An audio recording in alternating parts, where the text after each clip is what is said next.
Hi, everybody. Hey guys, Prof Sales here, And Karin. coming to you live from the Jean Room. The Jean Vault. We've been promising, and here we are. So funny story, right before we were going to go on live, we wanted to change where the camera and microphone was, and I knocked over a bottle of water. Whose bottle was it? It was mine without a top. So the moral of the story is put a top on your water. But I am glad you guys are here with us today. I'm sure Karin is too. So we're going to try something a little different here from this room. Let us know if you can hear us okay. We're in a different room, so, you know, internet and connections, who knows. But we did our best to make sure that everything's going to sound good and look good, and we'll do our best. So welcome to the show. The show. And we're glad you are here. Gene Central, somebody already said. Yeah, leave us comments here to in the chat or afterwards, you know, questions and so on. And we'll do our best to answer. Honestly, we're both looking in the chat, just kind of see as it goes, and hopefully we'll catch it. And we're going to share a couple things with you guys today about jeans. You know, seeing as how we're surrounded by them and all. I know, you know, there's only been one other person who's ever been in this room, and that's Luke, because he lives close by. You home from something? He was. So he was bringing me back from the meetup. Oh, another lesson learned bonus. Bring Prof home. He'll show you his Jean Vault. Yeah, you get to see the Jean Room. You get to get the 10-cent tour. But anyway, we're going to talk today about a few things, but just a quick intro. This channel is about reselling. It's about being an entrepreneur. It's about learning how to become better at this at being in business, all these things.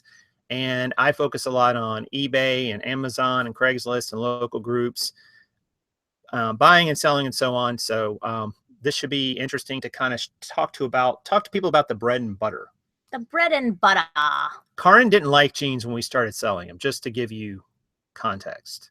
No, to be clear, I liked wearing them. Well, but anyway, so we're going to talk about why you might want to sell jeans. And I'm going to show you some numbers. And I'm also going to share just kind of some thoughts. And you guys, you know, leave questions as we go. We'll answer as we go. It's pretty informal with this, but I think it'll be helpful to you. So why in the world did I decide that selling jeans would be a good idea? Inquiring minds want to know, Prof. Why did you? Karin is still wondering the answer to that question. Well, there's a few reasons why I picked them, and I just wrote some of them down, jotted them down, so I wouldn't forget anything. But the biggest reason that, or one of the biggest reasons I picked was it's a commodity item. So what does that mean? Well, there's over 1 billion pair of jeans manufactured in the world every year. And I think you'd be hard pressed to find something that's made like in that kind of quantity, right? Yeah. I mean, food, obviously, but I mean a specific type of item that every year 1 billion are produced. Right, but jeans aren't consumable. Here, go on that side. Right. I like this side better. She likes that side better. She gets a better view, yeah. Or you have a better view of her. But with 1.2 billion pair of jeans made every year in the world, guys, you've got a huge market. Now, I know some of you are going to say, you know, well, that's too many. There's too many of them out there. But I would say to you, there's a huge market. So why is the market so big? Well, I'm just going to talk about the American market for a moment. So the average male and female in America own about 7 pair of jeans. How many pair do you own? We're not talking about me today. That's unfair because I have jeans. I have exposure to more jeans than most people. What does that even? Never mind. Some of the girls in the chat know what I'm talking about. So guys have about as many jeans as women do. The difference is men don't tend to go through jeans as quickly. They tend to hang on to them for a long time. Where women will change theirs for all kinds of reasons. That was a big reason too. Just, you know, this idea that there's a lot of them out there. There's a lot of demand. And I also had a background in selling them. I worked for Gap for about 6 years, and we sold a lot of jeans at Gap. Gap got started with jeans. That was its core product, jeans and records, believe it or not. But just wanted to, you know, do something that I kind of knew, and I didn't have to hit the ground like knowing nothing about. So that was yet another reason. But there's also just a lot of supply and demand, guys. I mean, again, going back to that 1 billion number, I mean, that's a crazy number. And I think that, you know, the demand for them is so large because they're kind of iconic. I mean, people wear jeans. I mean, think about all the places you wear jeans, Karin, and the occasions. I wear jeans in the middle of the summer and I get flack for it. Who do you get flack from? Me? But I mean, types of events and occasions. Oh, everywhere. Put on some heels and then they're a little dressier. I mean, yeah, you can wear jeans. Right. You can dress them up. You can go work in the yard, the back 40. You can go ride your horse. You can go ride your horse if you have a horse here in the suburbs. Yeah, I mean, there's just a lot of ways that people use them. So I don't think they're going to go anywhere anytime soon. And they've been around for about 150 years now. They're coming up on their 150th anniversary, I think, here shortly. Well, and you like them because they last forever. You know, and men, we already mentioned that men buy things and hold on to them a little bit longer, especially with regard to jeans. But that's one of the reasons people buy a pair of jeans, and it's not unthinkable that you still have that same pair of jeans, you know, a couple years down the road. Some people 10, 15 years down the road. Right. Denim is just, it's sturdy. Now, not everything in this room is blue jeans looking around, but most of them are. And they're just, you know, they're just durable. They're durable. People wear them for all those different occasions. But another big reason that we pick them too, and this may or may not be applicable in your situation, they are readily available and cheap in our area of the country. I mean, clothing here in thrift stores and yard sales and estate sales is cheap. It's cheap. So you don't have to put a lot of money into them. I think too, guys, like anytime you don't have to risk a lot of money, those are probably slightly better opportunities than the ones where you do have to risk a lot, even if you'll probably get a big return. I mean, yes, you're not going to get as much money you're going to make on a particular item or set of items, but when you're only into something for a couple bucks or maybe as much as $5, I mean, your risk is low. You don't need a big sourcing budget to get started with jeans. If you were going to start, you know, if you were going to start flipping iPads, for instance, you would need a huge capital budget. I mean, you would need tens of thousands of dollars to really have any kind of scale. And you don't need that when you start with something like jeans. I mean, even a couple $100, you know, and you can go out and find plenty. And the great thing is too, Karin, is we've noticed we've made mistakes with jeans. We've bought ones that had defects and flaws and issues, and a couple times we've found ones that we couldn't verify if they were authentic. But you're only out $2, $3, $4. Yeah, you're not out like $10 or $20 or $30 or, you know, whatever it is. So just being available and cheap in this area is a big advantage, at least for us. And the last reason why I picked them, I have written down here, is easy to ship and store and list. And somebody just asked the perfect timing on the best way to ship a pair of jeans. Well, right? you know that. Padded flat rate. Flat rate envelopes will hold 99% of the jeans you're going to run across. There are some that are just too big to fit in a flat rate envelope. But those are few and far between. And whenever in doubt, who gets to stuff it? I can think of maybe 5. It's me, right? Yeah. She'll be like, this is too big, this pair. You deal with it. And she hands it to me and I'm like, all right, well, let's just make this happen. I'm like, this can happen. But I'm just going to show you guys really quickly to the storage. I'm going to try to lift this up and hopefully it's all in a knot. Yeah, this is what were you thinking? Going to be a little tricky. So I'm going to show you how many jeans are kind of in this room if I can. You can see there's basically 6 racks of these. You can see the ones behind me. There's some over here in front of Karin. Each of these racks holds, there's Karin. And there's actually a rack right here that we're actually setting the computer on a rack. So you can kind of see there. And each of these racks you see here will hold about 210, which is pretty cool. So, you know, you don't need a lot of you really don't need a lot of space to store them. This room will hold, 1,200 pair of jeans in it, and it's a 10 by 10 bedroom. How many other items could you get of a different type in a room 10 by 10, 100 square feet, and get, over 1,000 of them? So there's quite a few that you can put even in a small room, and you can just get a lot of bang for your buck with the storage. Now, I know there's other ways to store them. You can put them in bins. You can put them in plastic. You can, I don't know, I guess you could hang them if you really wanted to. But I just think that, like, this way I found of folding them and stacking them, I get 42 on a 36 by 18-inch shelf. I think that's pretty good. And somebody was saying Krillin was saying they only get 75% of the jeans in there in a padded flat rate. Krillin, we're going to have a class, man. I mean, we're going to have to show you. I mean, they'll fit. I'm telling you. I've gotten a size 54 in a padded flat rate before. So, but oddly enough, there was a 38. What was the Cinch? brand? No, it wasn't Cinch. It was, wasn't Sean John. It was somebody like that. It was like Fubu or somebody like that. And I couldn't get that. No, I couldn't get that in there because the fabric was so thick, and the package just got too tall. But yeah, so you can fit a lot of jeans in a small space and really maximize your inventory and so on. But so those are just some of the reasons why we pick them. There's probably other reasons. Am I forgetting reasons? Well, you and I didn't talk about this list too much. No, we didn't. We just made it. You made it, and here we go. No, but we've evolved some reasons, right? Like why denim works for people. It's versatile. It's flexible. And what I mean by that is people get a pair of jeans that they like, and in the summer they can make cutoffs out of them.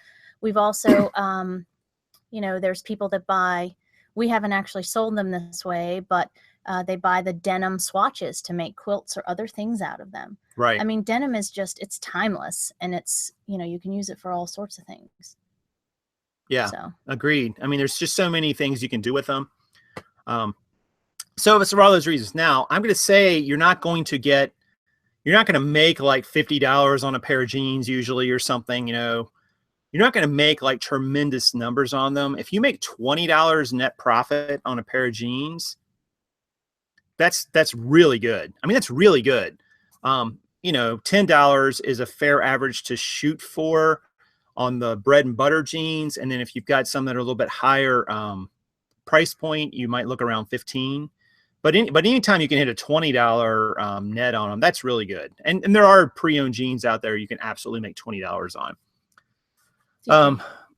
Yeah, DJ asked a question and said, your jeans don't get a dust line on the fold by having them just on the shelves without bags.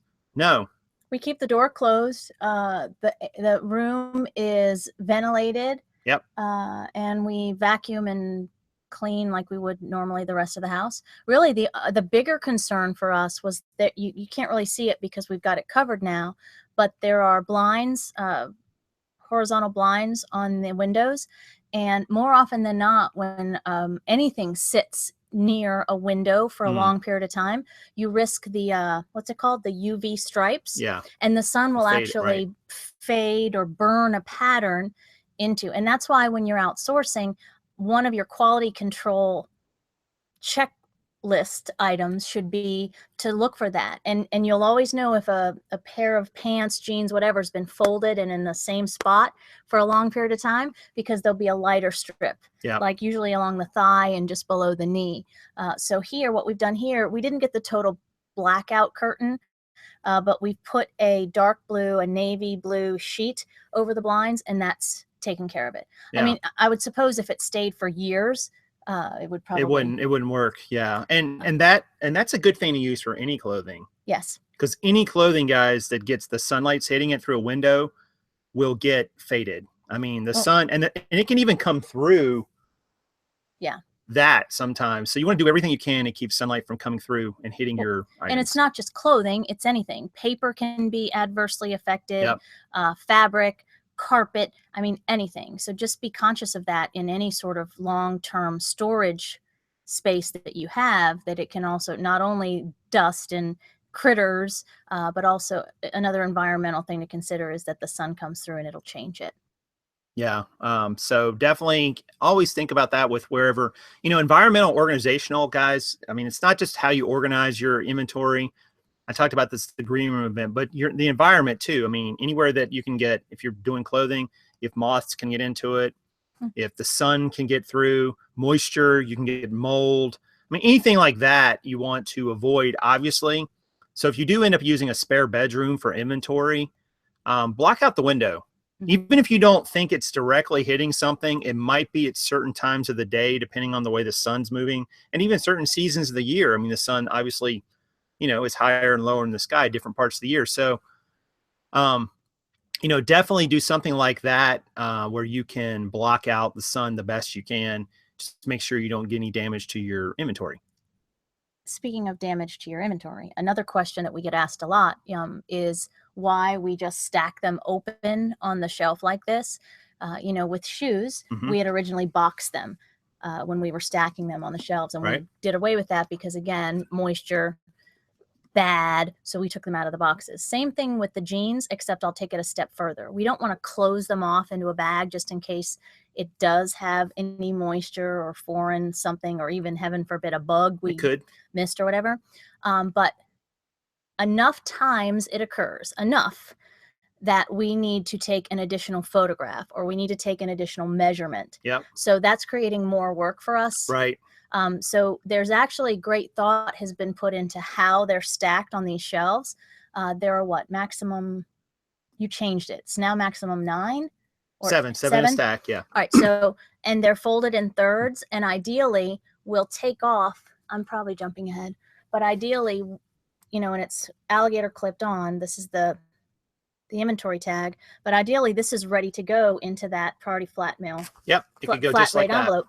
We open it, we'll put the packing slip here, we'll fold it again, and then it gets stuffed right in there. So there you go. More food for thought. Right. Yeah. So, just all kinds of, those are great tips there. You did really good with that. I didn't know where you're going to go with that. I got tips. I got tips for days. Anyway, so thanks for the questions so far, guys. Really appreciate that. Did we miss some? No, we didn't. Somebody was asking about brands to avoid and so on. I'm not going to go into too many brands right now in this video, only because I don't want to get bogged down in that too much, because that's kind of a whole nother conversation we can have offline, I think, just because it's just too much to talk about with that, because it depends on so many factors. But so hold those questions maybe for a later date. Someone asked if you wrap them in tissue paper. Nope. Jeans, no. Put them right in the envelope. Good to go. Good to go. So I'm gonna share, as I step away from the microphone, I'm gonna share a couple some numbers, guys. I was just running some numbers earlier today just to kind of see, I guess like 2 years ago is really when I started start focusing on jeans, and really didn't ramp it up until really the beginning of 2016. But I was going to share with you guys just kind of like what some of my results were in doing that.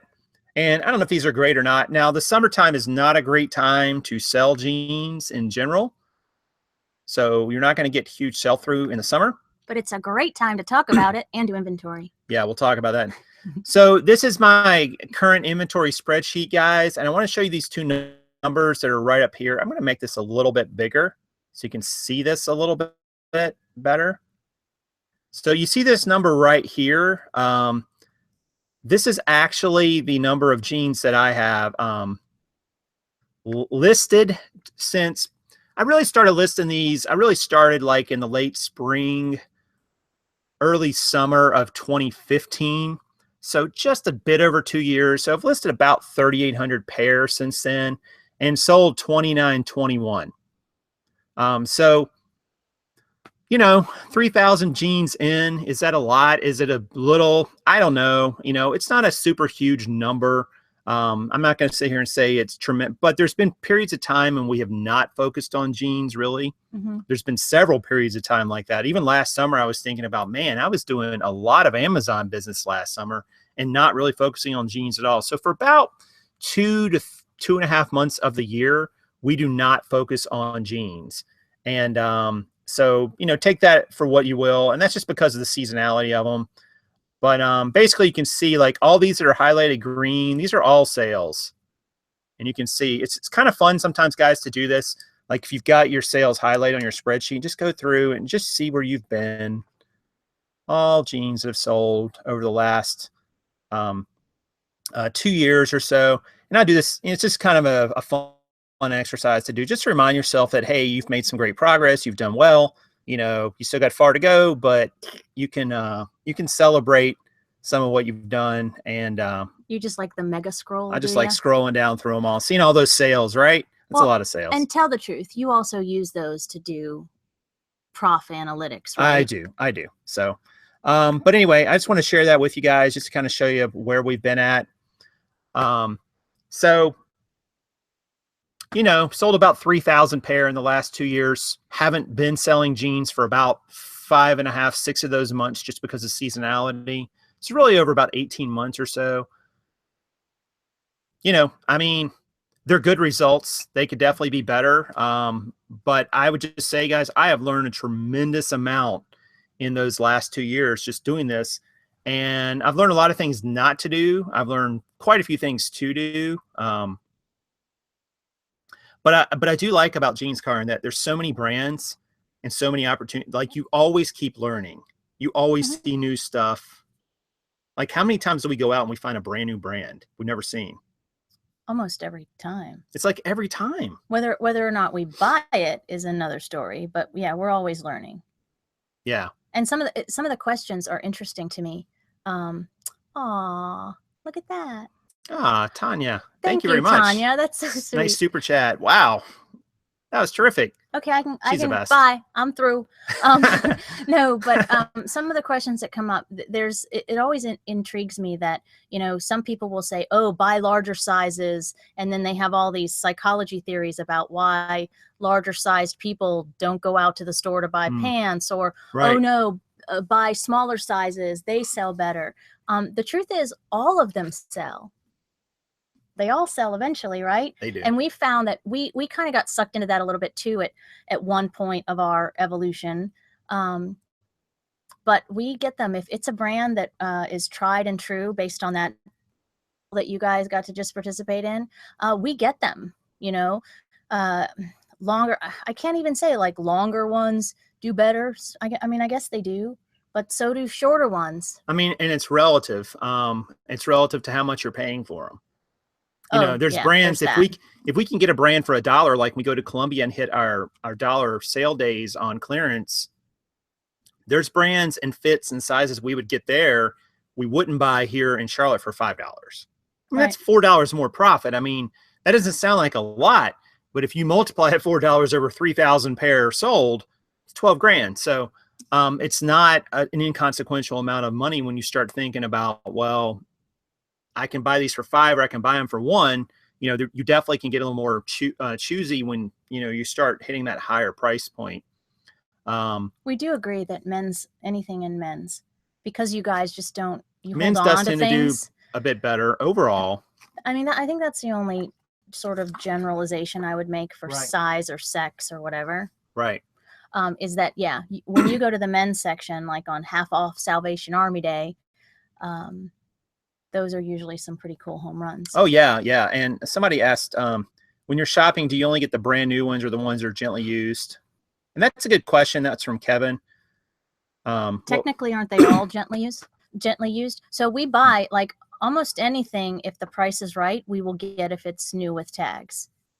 Jean wise, that's been disproven with other things. Yeah. Another tip, just because it has the tag on it and it says it was new and maybe it sold for $100. Yeah. Don't just take that to the bank as is. Do a little research before you buy it. Cause that's another lesson that we've learned, just because this, Ann Taylor skirt originally sold for $180, doesn't mean that it's going to sell for anywhere near that on eBay. Right. Now. So yeah, we consider them all gently used, do we not? Yeah, and we do. And we absolutely, I know there's jean sellers out there who they buy, and they'll buy like ones that are, you know, have holes in them or things wrong with them. Oh, yeah. There's nothing wrong with that model, but I just don't want to deal with the feedback. I don't want to deal with, oh, well, this hole is bigger in person than it looked like in your photo. You know, I just don't want to deal with that if I can avoid it. I just find that you can find so many others that, you know, there's nothing wrong with or virtually nothing wrong with. And you don't have to really do that. Like, you don't have to always, you know, you don't have to settle for ones that are destroyed or have all these problems or missing belt loops, or I don't know. It's all a crapshoot, right? I think people that purposefully sell damaged jeans are taking a greater risk. Like, I wouldn't want to. Yeah, I mean, and there's nothing wrong with it, like we said, but it's just not really what we want to do. But just a different model.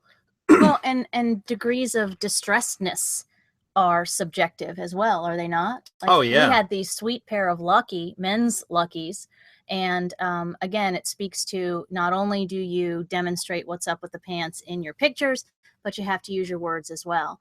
And this was a really sweet pair of Luckies. I don't remember, they weren't new, but they were great shape, and clearly it had a distress on the knee, and it was just like a rip, but not a rip, but anyway, fella got him, and he's like, you know, his tail feathers are all in a ruffle, and we were pretty straightforward. I mean, we were clear on, well, that's just how I like that you just said his tail feathers are in a ruffle. Well, he was a little bent probably because he didn't look at the pictures before he bought the product. But anyway, they were, you know, it wasn't unreasonable, and we've come across them, and there've been maybe a time or two where we let it go, but in this case, we were very clear on it. Sure. Yeah, and you know, I'm going to say something too, guys. Here comes the prof in me. There's not really anybody in this community that has enough listings up and enough sales volume to really make much of a comment about it, myself included. Like, I can't sit here and tell you that this brand is going to sell at this % sell through in exactly this time frame, because to do that, I would need to kind of take into account all of the ones of that particular brand and fit and size, and over a period of time to really look at that and tell you, oh, well, that's it. And you'd have to go in and kind of pull all that data from eBay or wherever you're selling on. So you're always taking your best guess. And sometimes going on the past is smart. Sometimes it's not so smart, and it's not always clear which is the best path. But I think in general, when you see that there's a strong market for something, there's just a lot of it out there, there's a lot of people selling it, that's a good indicator that there is a big market. And you've just got to find a way to differentiate yourself in it and make your listings the best and stand out. And that's why I was gonna tell you guys about a little bit of different pricing we just started. That's good. So I mentioned in a video the other day that I wanted to move some of these jeans over the summer. So I basically created a promo pricing on eBay, and I don't know if it's going to work or not. I took all my older jeans, basically everything that was selling for $30 and less. All right. Everything that was $30 and less, I made them $26.99 at 25% off with free shipping, which basically comes out to just over $20. And nets about, depends on how much I paid for them, anywhere from like $5 to $8, depending on what I paid. About $5.30, actually it's about $5.50 to about $8.50. And then I took everything from $30 to $70, made them all $70 at 50% off. So they're basically $35 with free shipping, which nets more like, I think it nets like $18 or something like that. I don't know if it's going to work or not, guys. I'm going to try to move some product. I ended up relisting or promoting it was about 960 pair, I think I changed. And I just want to try to move some. The bad thing about doing a promo item on eBay, I've realized, is it still shows as the original price. It does say on the listing, hey, it's marked down, or not marked down. It's like a promo. But if you search for it, like if you've got it at $26.99 and your promo takes it down to $20 and someone searches for it at the $20 range, they won't see it. At least that's what I found. Yeah. It's still going to be showing in searches in the $26.99 range, even though when they go to buy it, it will be cheaper. So it still might be hurting me a little bit, because I hate doing the markdowns, guys, because markdowns are a pain. I mean, when you do the markdown, it's like it's hard to kind of go in and pick certain ones that you want to mark down. You got to do it by categories. Whereas the promo, you can do it by price. You can make everything one price that you want to mark down and just say, hey, eBay, take everything at that price in this category and make it this. But it doesn't show up the same way in the search, which is a disadvantage. Well, and you're still experimenting with the whole bulk edit thing. So that was part of it. Right. So, we figured we would practice what we preached as far as yeah, we'll see how that goes. I'll let you guys know how the sales go with it. Just started it really a couple days ago, so no real feel for it yet. I want to read Rob's question. Okay. So Krillin wants to know, Prof, how good are you at telling true religions are fake? He is the true religion master. I wouldn't say that. Yeah. And No, do you still carry that little magnifying thingy with you? Sometimes. But there are certain telltale things that you can look for on the tag as well, and the little Buddha guy and everything. And sometimes we've come really close, and whenever there's doubt, we just leave it. Right? Yep. Whenever it's doubt, especially with true religion, we just leave it. I've found several fakes, and I found a lot that are real. Most have been real. In my opinion, from what I've seen on them, I haven't had any reason to think they were fake. And I think it was more of an issue a few years back. So I think the ones that are out there now, it's probably because at one point it was really high. Yeah. It was really high. But I can't imagine it stayed that high now over time, just for various reasons. But plus the brand's not as popular as it used to be. So even less reason to fake it because there's not as much demand for it, theoretically.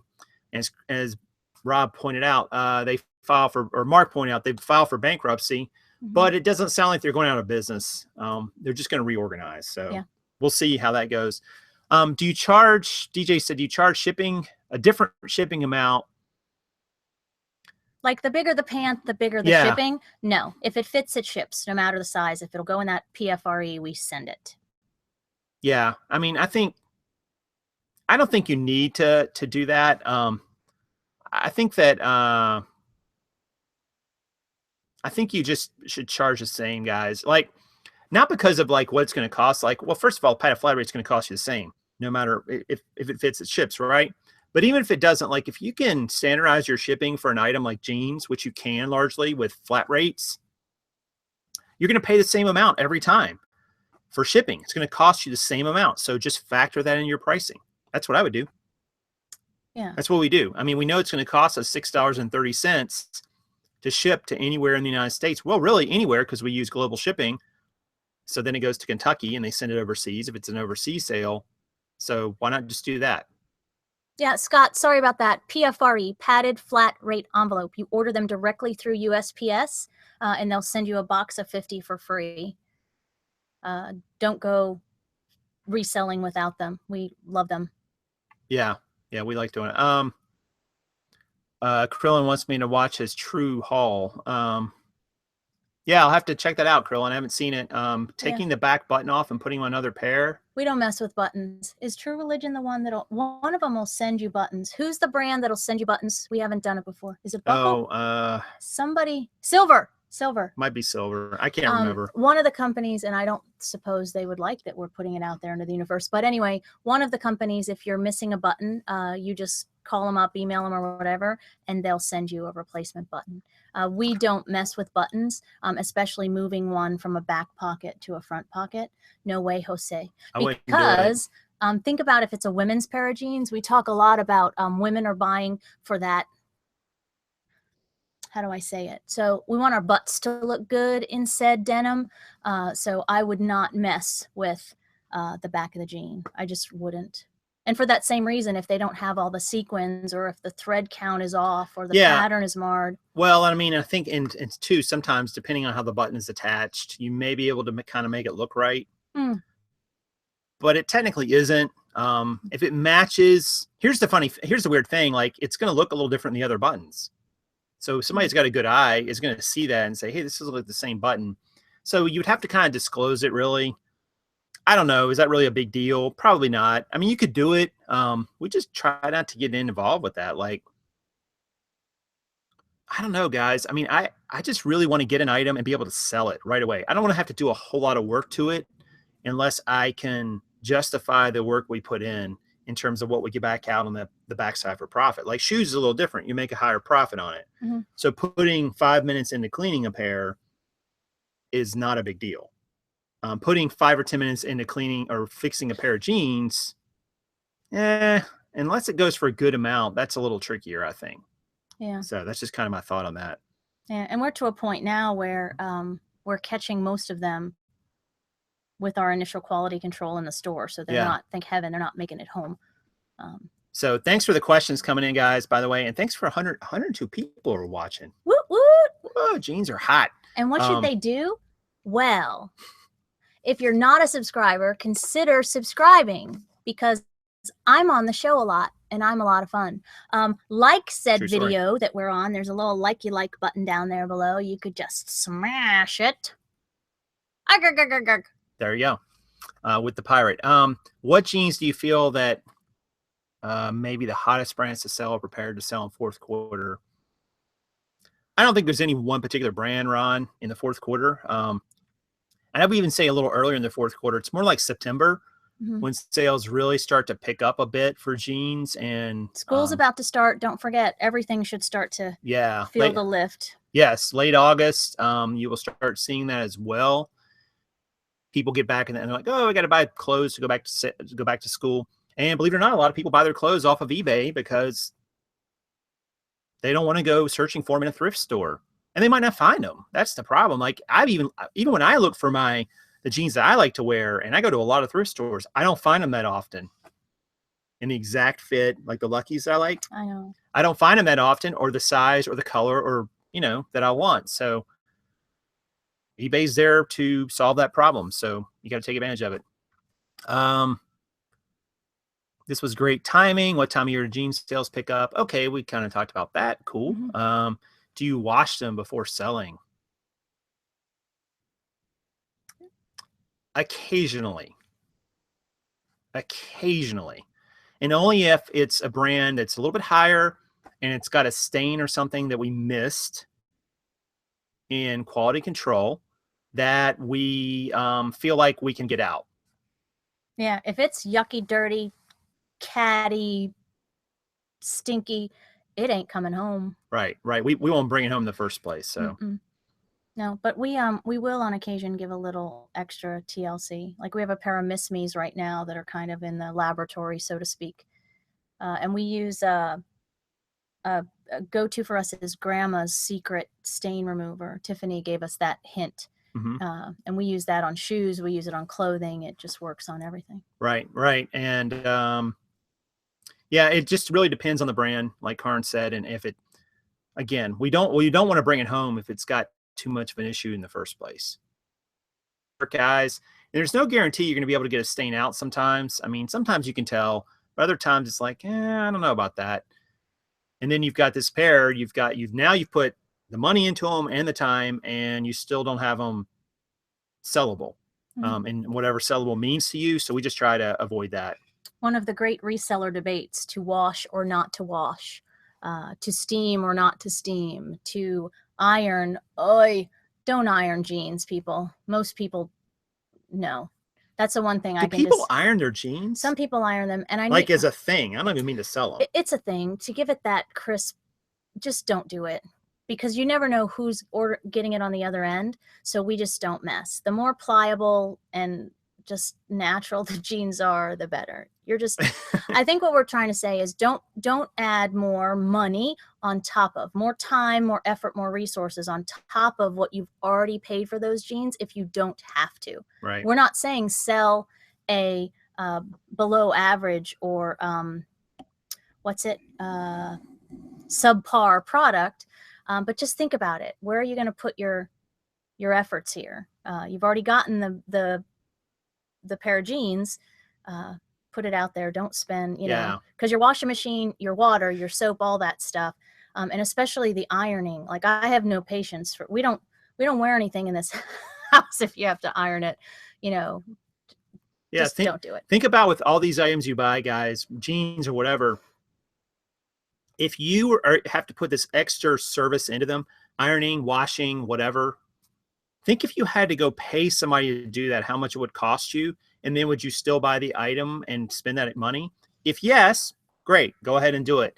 If not, don't do it, because even though you're doing it, it's still your time, which translates into your money, because that's something you could be spending that time to go do something else that's going to make a higher return on your investment of time.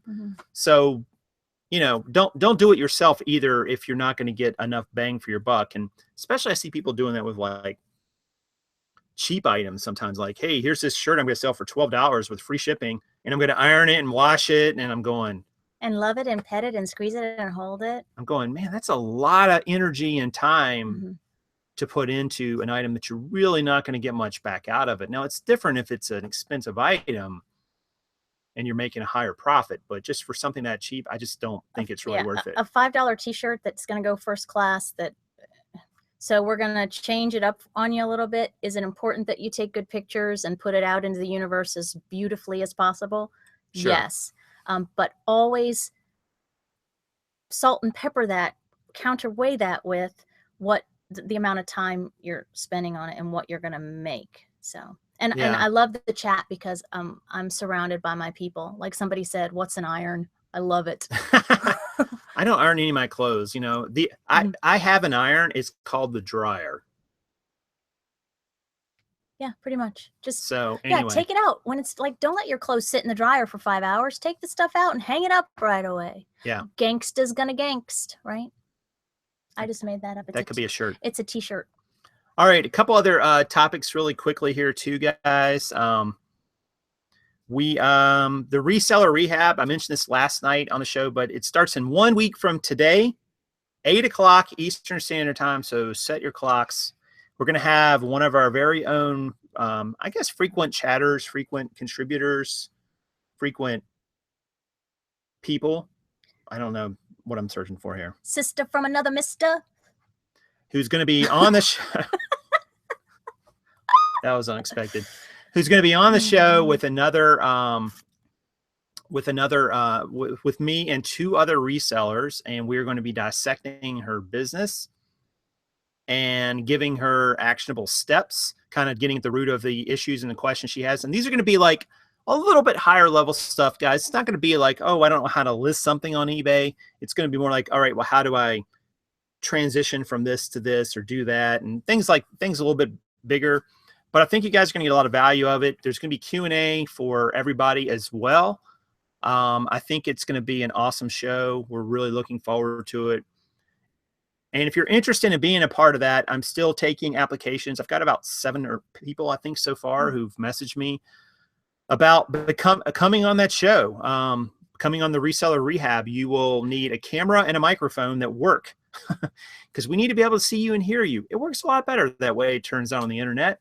And an open, receptive mindset. Yes, and a set of problems, guys, that's a little bit beyond maybe, you know, how do I get an eBay account? You know, that's not what we're talking about. Those are things that are a little bit easier to answer. We're talking about things like a business decision, going from part-time to full-time. I'm thinking about moving into a warehouse or an office space. I mean, things like that are kind of like the next level stuff. Yeah, the next level stuff we're kind of looking for here, just so that we can help you kind of talk, because they're big, weighty decisions. I mean, deciding to open an eBay account is not a big, weighty decision. You could open it and never do anything with it. Or you could open, start selling, not a big deal.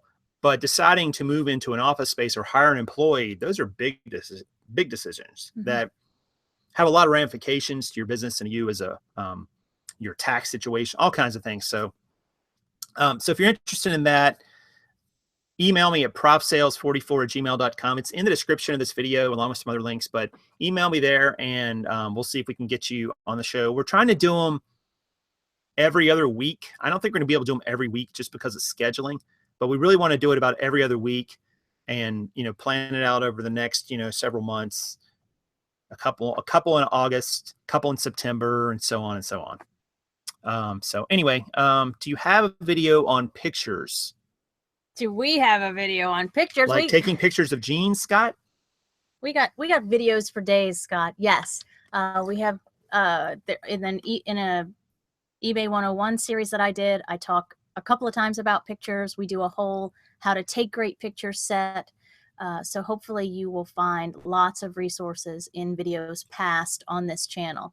If there's ever a specific question that you have, you're always welcome to reach out to us via email or a Facebook message, and we will do our best to help you as best we can. Yeah. I'm sorry. I love the pictures. I'm your girl. Yeah, and I have an older video called How to List Jeans.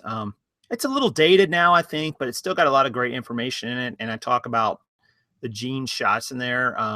You can find it here on the channel. And it's about a 28-minute video, I think. And it just talks about the whole process. We really need to update that and do another one. We keep saying we're going to do that. We should do that this week. It's like How to List Jeans. Here you go. All right, there you go, Scott. Just for you, we're going to redo that video.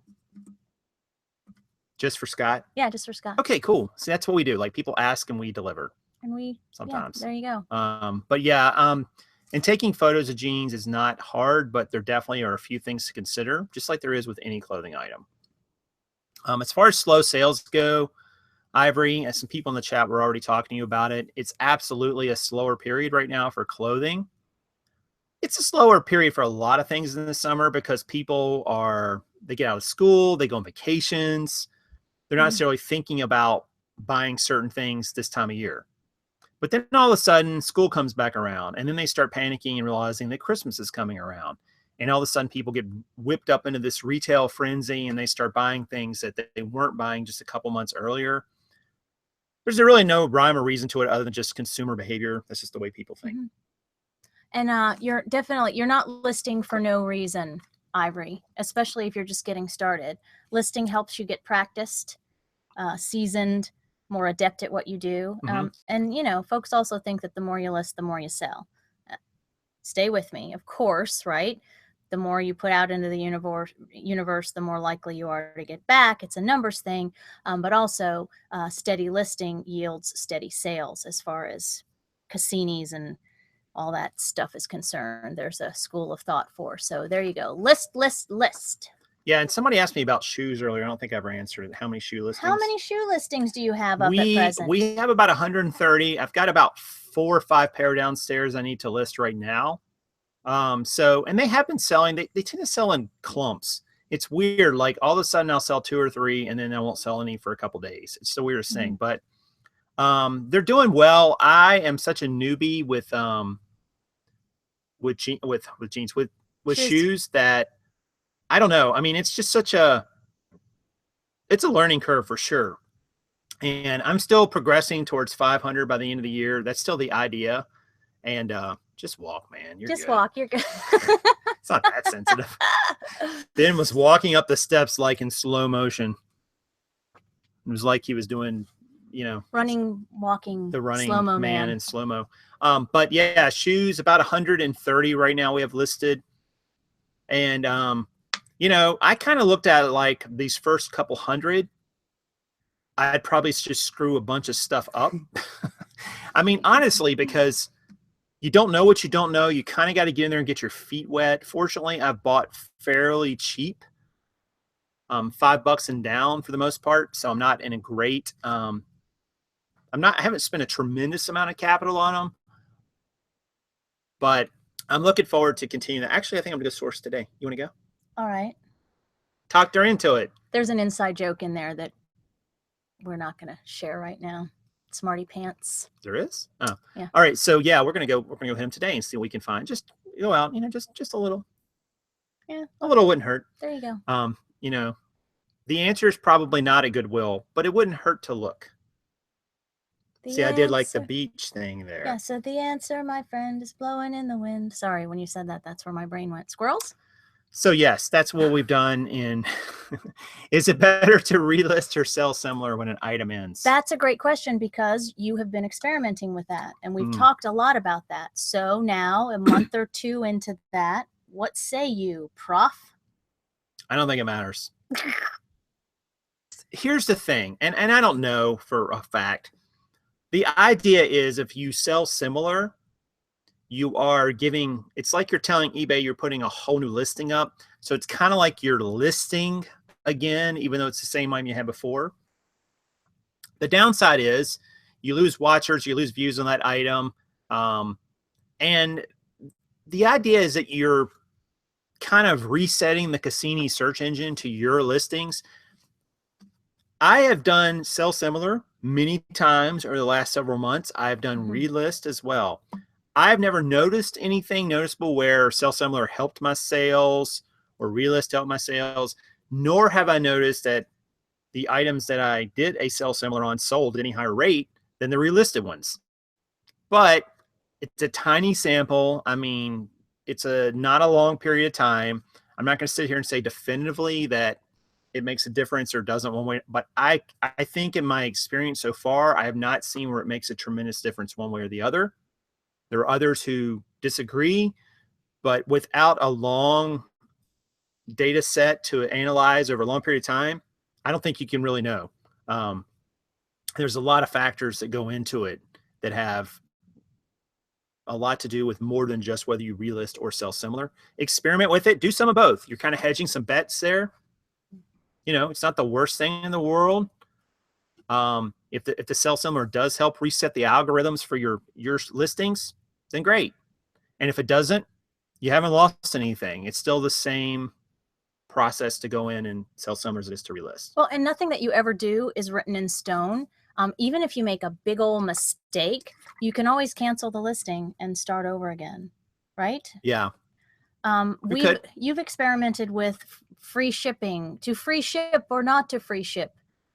And the only thing that I can't bang into, especially new sellers' heads, is that if you're going to do free shipping, whatever you do, consider and work it into your price or at least your mindset. So before you even sell it, because there's nothing worse than selling that, like your niece did, a train set for a sweet price and then find out that you're going to have to pay half of your profit because you promised free shipping and you never accounted for the fact that if it went to California, it weighs 20 freaking pounds. It's going to cost a lot to ship. So right.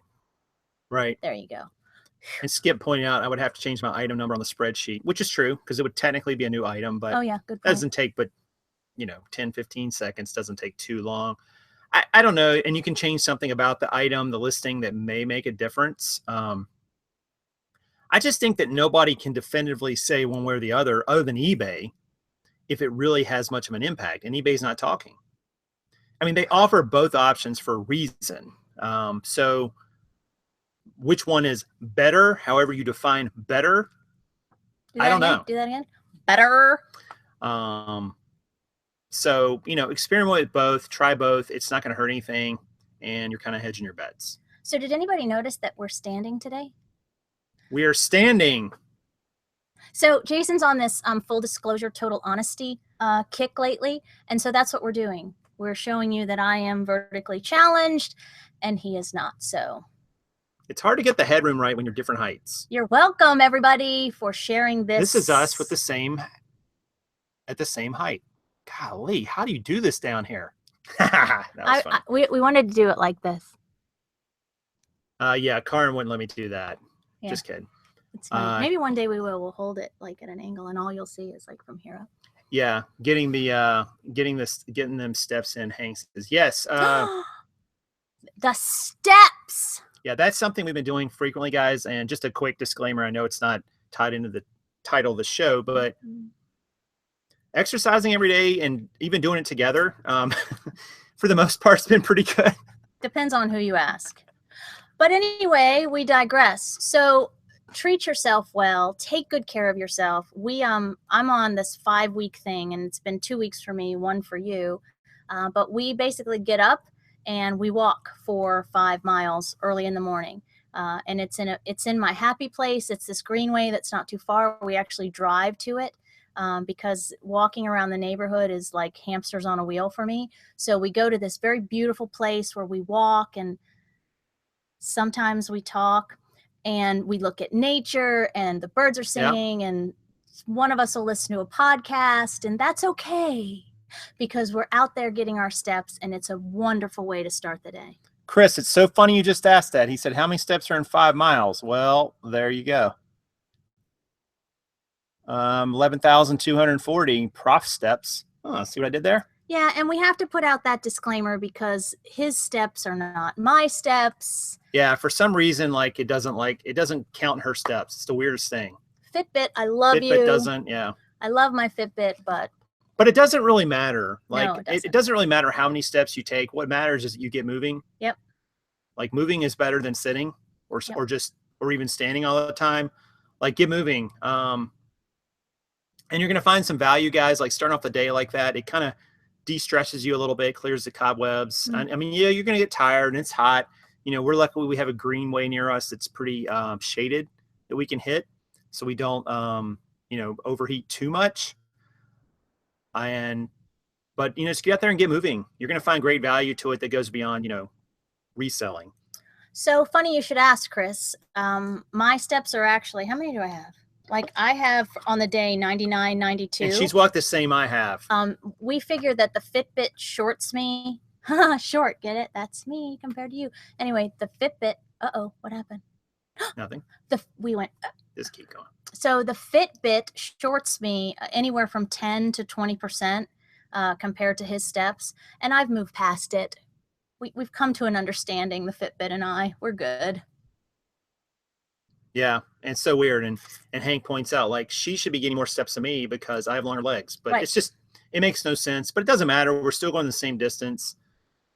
And it was cool today because where we walked, there was a hard rainstorm here last night. And where we walked is kind of like a wetland. Not a wetland, but they've set it up like it's kind of marshy and boggy. So it was kind of flooded and the water was elevated and, you know, there was branches down and it's the wilderness. It's like I was literally camping. Yeah.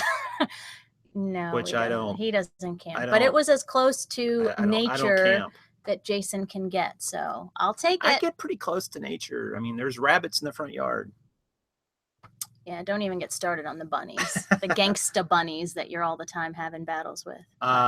Yeah. So anyway, but yeah, definitely, you know, consider doing something like that, guys. If you haven't, you know, if you're not doing some sort of workout or exercising, it doesn't have to be like, you don't have to go to a gym. You don't have to buy a program necessarily, but just get there and move. Get there and move. I mean, we saw somebody run by us today who I thought, like, okay, this person, all right, why are you giving me that look? Because I don't know what's going to come out of your mouth. That girl was working hard. That's what I'm saying. Like this woman who ran by us, I mean, she was obviously overweight. And I'm not making a judgment on her. She was bigger. I mean, she, you know, was a lot bigger, but she was running. Like she was jogging. And I'm like, man, that is, I mean, awesome, cool, good for her, you know? And, you know, it's like, if she can do it, what in the heck is stopping me or you or somebody who doesn't, you know? There's not really any good excuse. You can always find somebody who's got it tougher than you, who's got a tougher road to hoe, who's starting at a worse place than you. And there's really no excuse. There really isn't. No. And I've made excuses for it before in the past, but try not to do that anymore. Try and eat a lot healthier and eat smart and work out smart. And it has benefit to not only just health, but like your mental state as well. Yeah, so your physical health has a direct impact on your mental, emotional, and it's all related. So what's your why, people? Why are you busting your butts to sell all the thingies? What's the end game, right? For me, I want to travel the world. I've already seen a lot of it, but that doesn't mean I can't see even more of it. And what good am I going to be, you know, doing it from my couch? I'm going to be a grandma, hopefully later than sooner. And I want to be the grandma that plays on the floor and, you know, takes my grandkids skydiving when they're old enough. And Ben can probably hear me, and that's fine because he knows how I roll. So take good care of yourself. It matters. Yeah. Anyway, yeah. So get out there and move. All right. All right, guys. Well, listen, that's going to do it for this video. Hope you guys enjoyed it. Rewind and be kind. See what I did there? That's the beauty of playback, right? Right. You missed the beginning. You missed the whole thing live. You go back. You can see us in all our frivolity at another time. And what else should they do, Connor, if they like the video?